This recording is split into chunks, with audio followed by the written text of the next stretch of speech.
Hello there and welcome to a new slice of PragerU, the series where I dissect and debunk the paid shill bullshittery of the laughable YouTube channel which masquerades, rather poorly, as a university, PragerU. And when I'm done with them, I flush them away like the fucking turds that they are by saying, "Hey Prager, F you." God, I'm too clever, I really am. And today we get to hear from the great one himself. Yes, it's the big boomer bullshit ballbag himself. It's Dennis Prager. And he's going to tell us all about how bad the left is. Yeah, you know, the left. The one idea which unites an entire half of the political spectrum. So it's going to be as nuanced as any other PragerU video, by which I mean not remotely fucking nuanced whatsoever. Anyways, take it away, Dennis, you utter spunk trumpet. If what I am about to tell you is true... Right, I'll stop you there, Dennis. It's not going to be true. Obviously it's not going to be true. It's in a fucking PragerU video, for fuck's sake. If what I am about to tell you is true, almost everything we most treasure, freedom, beauty, reason, the family, economic well-being, and even goodness, is in jeopardy. Who or what poses this threat? The answer is the most powerful ideology of the last 100 years, leftism. Yeah, leftism, that single unified political philosophy that isn't farcically broad and vaguely defined at all. No, it's a well laid out set of principles that all people on the left agree with. I mean, if it wasn't, then that would make Dennis Prager a massively dishonest piece of shit, which is just crazy talk. Not liberalism, leftism, or if you prefer, progressivism. Leftism destroys everything it touches. Everything it touches? Everything, yeah, I mean, that's the kind of nuanced, reasoned analysis of a real deep thinker, not the bullshit of a paid shill hack, obviously. For fuck's sake, you really are shameless, aren't you, Prager? Here are just a few examples. 1. The universities. Perhaps the most obvious example, one that many liberals acknowledge, is the left's near destruction of most universities as places of learning. In the words of Harvard professor Steven Pinker, an atheist and a liberal, because of the left, quote, universities are becoming laughingstocks of intolerance. Firstly, I'm going to need a source on that claim that leftists, whatever they are, have destroyed, whatever that means, most universities as places of learning. But taking a look at your description box, and what a massive surprise, you don't provide any fucking sources, you bullshitter. Also, let's see if throughout this video we can find examples of rightists doing the exact thing that Dennis just accused the left of doing. Well, in this instance, we need look no further than one of your own, Dennis. Yes, a guest host of PragerU videos, Dr. Jordan Kermit Peterson, who, in between bouts of masturbating to lobster porn, planned to create a list of, to use his words, postmodern/neo-Marxist courses, professors and disciplines, specifically aimed at targeting academics and their disciplines that he didn't like. And we all know how poorly defined all his concepts are. So yeah, it really was just going to be a list of people that Jordan disagreed with. Now I can think of no greater threat to academic freedom than a hard-right ideologue targeting people in an obviously politically motivated way. It's all very McCarthyist indeed. So yeah, I'd say that would be right, has attempted to fuck up universities as seats of learning. Also, dickhead, did you describe hack garbage boy Pinker as a liberal? You know, the guy who said this shit. How weird it is that you got lumped in with the alt-right for a comment saying something along the lines of that you find, what was the exact quote? Something along highly intelligent people seem to, which is not saying they're good people. No, that's right. And Yeah. I think a lot of people who are ignorant of the alt-right equate them with the skinheads and the neo-Nazis carrying the tiki torches. Yes. But when I was referring strictly to the alt-right from its origin in internet discussion groups. Right. And I know some of them. Some of them are former students, and some of them are highly intelligent and highly read. You reckon he's a liberal? Get fucked. In the words of Harvard professor Steven Pinker, an atheist and a liberal, because of the left, quote, universities are becoming laughingstocks of intolerance. Yes, the left are obviously the intolerant ones, not the highly intellectual far right. Pinker is such a piece of trash, and so is Dennis Prager, of course. Let us not lose sight of that. Also, in terms of intolerance, the right is fucking riddled with it. Here are just a few examples flashing by on the screen right now. Enjoy these choice little cuts of rightist bigotry, as they slash deeply into the bullshit hypocrisy and lies of Dennis Prager. Oh yeah, and obviously fuck all of the people who said these things too. They are also garbage bags filled with dog shit. At almost every university, and now high schools and even elementary schools, students are taught to shut down, not debate, those who differ with them, and to rely on feelings rather than reason. Again, what the fuck is that based on, Prager? Where are your sources, you lying prick? 2. The arts. Throughout history, the primary purpose of art was to elevate people through beauty, artistic excellence, and emotional depth. To the left, the primary purpose of art, sculpture, and music is to shock. That's why so much contemporary art is meaningless and involves the scatological, meaning urine and feces. Yes, urine and feces. To give one of countless examples, in 2016, the Guggenheim Museum in New York featured a pure gold working toilet, which visitors were invited to use. The name of the exhibit was America, so one could literally relieve oneself on America. Setting aside the obvious objection to that pile of shit, namely that art is subjective and what one person finds beautiful, another might find shocking and vice versa, but looking past that den, there are plenty of examples of pre-modern art which aren't about beauty, like these depictions of gruesome slaughter, executions and war, which are combinations of intentionally fear-inducing shows of power and just straight-up propaganda.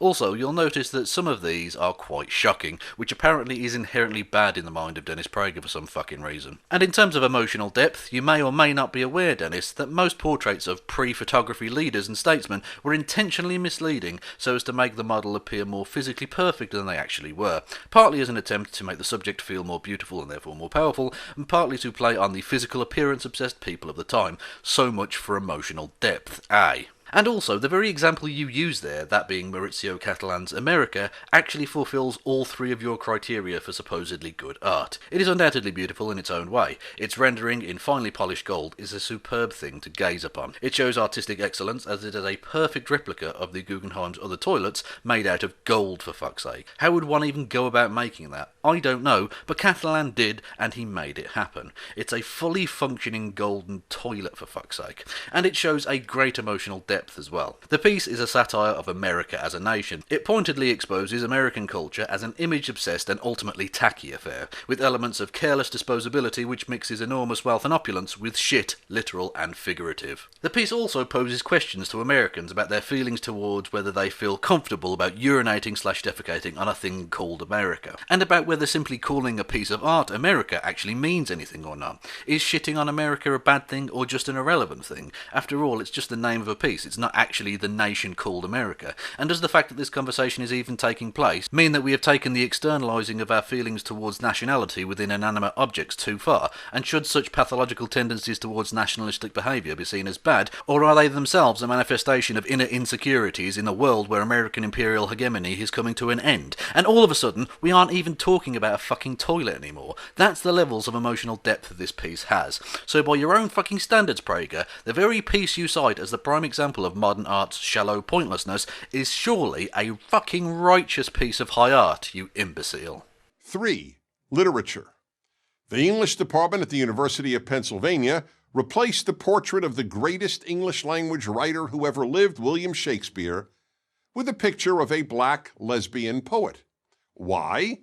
Because he was a white European male. Again, none of that is sourced, so it could be complete shit, and I suspect it might well be. And also, who is to say that the work of the black lesbian poet, who apparently isn't worthy enough of having her fucking name spoken by the great and powerful Prague Daddy, well, who is to say that her work isn't also excellent? I don't know, because you didn't tell us her name, or even leave a source to the fucking story, so I have no idea how good her stuff is or not. And furthermore, could there be any reasons that a university might take down a picture of a writer who had been dead for centuries to replace it with a writer who might actually be of relevance to the lives of the students reading literature courses at said institute? Yeah, they might well want to inspire those fucking students rather than boring them silly. But no, I'm sure it was just the white man thing. What was that about being against identity politics and victim playing again, Dennis? 4. Late-night television. In America, late-night television shows were completely apolitical. Dennis, why do you say such obviously, provably untrue things? Have you heard of the Dick Cavett Show by any chance, right? It was a late-night talk show which ran on ABC in America between 1969 and 1975, and held the Vietnam debates, where a then-young John Kerry, who would later go on to run for president himself, who was fresh from the killing fields of Vietnam, debated John E. O'Neill about the then-still-ongoing Vietnam War, a debate that was so political and impactful that it was later revealed in the Richard Nixon tapes that the then President of the United States said this. What the hell is Cavett? Oh, Christ, he's terrible. He's impossible. He loads every program. Automatically, he'll... Nothing you can do about it, is there? We've complained bitterly about the Cavett show. Well, is there any way we could screw it? That's what I mean. There must be ways. We've been trying to. That's right, the President of the United States wanted to destroy a talk show host in the early 70s because he was political and impactful. Cavett would also later go on to be instrumental in sparking national interest in what would become known as the Watergate affair. Several times, Cavett interviewed Woodward and Bernstein, the journalists who uncovered the story, G. Gordon Liddy, the supposed mastermind of the plot, and Vice-fucking-President, and at the time future President, of the United States, Gerald Ford, for fuck's sake. All of that happened on late-night talk show TV in the 1960s and 70s, for fuck's sake. It makes the mild liberal hand-wringing of Jimmy Kimmel and Stephen Colbert look like middle-of-the-road milquetoast nonsense, which it basically is, but you get my point. You're talking shit, Prager. 5. Religion. The left has ruined much of mainstream Protestantism and Catholicism and non-Orthodox Judaism, which are now little more than left-wing organizations with religious symbols. In many churches and synagogues, one is more likely to hear the clergy talk about political issues than about any other subject, including even the Bible. To translate that, Dennis is annoyed that some churches have modernised in order to avoid becoming extinct. They aren't as openly bigoted as they used to be, and Dennis is not happy about that. And again, Dennis, the right have politicised religion to a farcical extent, you hypocritical wankstain. Look at how the evangelical movement has taken over the Republican Party, for fuck's sake, to the point where they will support a twice-divorced, sexual and domestic abuser and serial adulterer for president. A less godly man I cannot think of, and yet they support him because he's right-wing as fuck. So how's that for politicising religion, you hypocritical shitstreak? 6. Free speech. If there was anything virtually every American considered a bedrock value, it was freedom of speech. Yet the left is destroying even this unique American achievement. Unique American achievement, you say? Well, Dennis, you are old enough to remember McCarthyism, for fuck's sake. So what on earth are you talking about? The threat to freedoms in America comes overwhelmingly from the right, you lying fuck. Almost half of America's young people say they believe in free speech, but not for hate speech.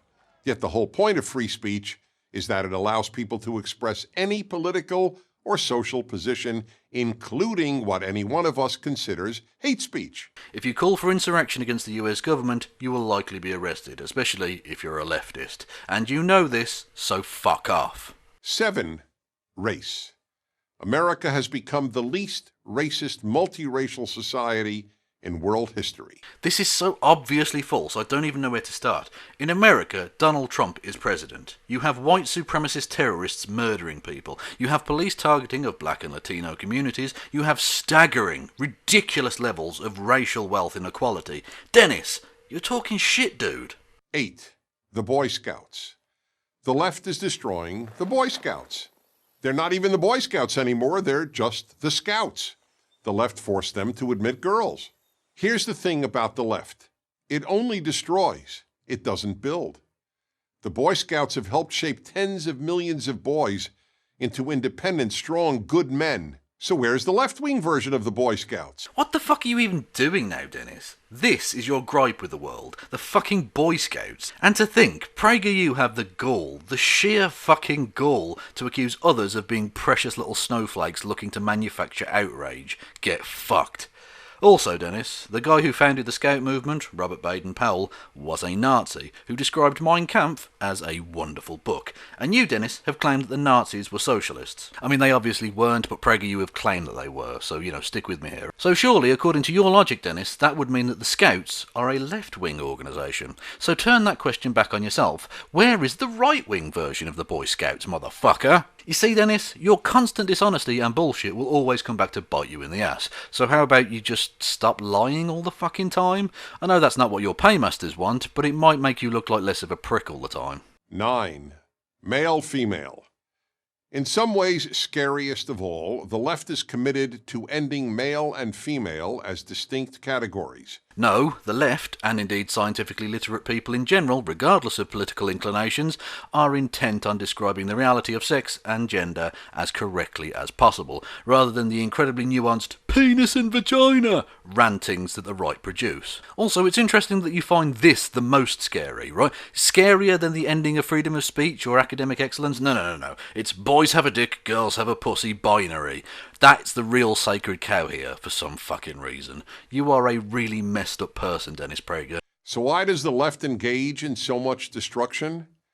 Because it thinks America is essentially a bad country. I wonder why people would think that, Dennis. Could it have anything to do with the enormous list of countries that America has fucked over via its imperialist shitbaggery, or the economic warfare it engages in with any nation that dare to be independent of its control, or the fact that it produces such reprehensible scumfucks as you, Dennis? Oh no, it must be because the left hates liberty and freedoms. But America is only bad compared to utopia. And the left is utopian. Yes, the entire left. That monolithic group which totally agrees with one another about absolutely fucking everything. Yep, no infighting here, no siree. Yeah, the entire left is utopian, says the ultra-capitalist dickhead who thinks that the free market will solve everything. Yeah, that's some real big boy thinking from you there, Den. And on that galaxy-brained bombshell, I will end this fucking agony. God, that PragerU video, even by the shitty standards of usual PragerU videos, was unbearable. It really fucking was. It was just a long string of unsourced and vague claims about things that aren't real. What is the point of this garbage, Prager, really? I mean, if anything proves that PragerU aren't really interested in changing anyone's mind, but just in reinforcing the already held opinions of right-wing boomer pricks, then it is that PragerU video. Because I can assure you, Prager, that nobody who didn't already completely agree with you would have been remotely convinced by a damn thing you said in that video. But that's the point. PragerU is aimed solely at keeping the boomer neoliberal capitalist dream alive as it circles the sinkhole, and I just can't wait for it to fucking disappear already. So maybe you could, stop doing whatever the fuck this channel is, because not only are you being fundamentally dishonest, but you're not even good at being a propagandist. You're really, really bad at it. But anyways, whatevs. Hey Prager. F you! Oh, so clever. Einstein, eat your heart out, motherfucker. And to play us out, there's a little clip of the fantastic actor Michael Sheen, who is also a socialist, just in case you were wondering, reading the words of Aniran Bevan, who is a political hero of mine and an awesome dude, and I agree with the words. So, Michael, take it away. No amount of cajolery and no attempts at ethical or social seduction can eradicate from my heart a deep, burning hatred for the Tory party.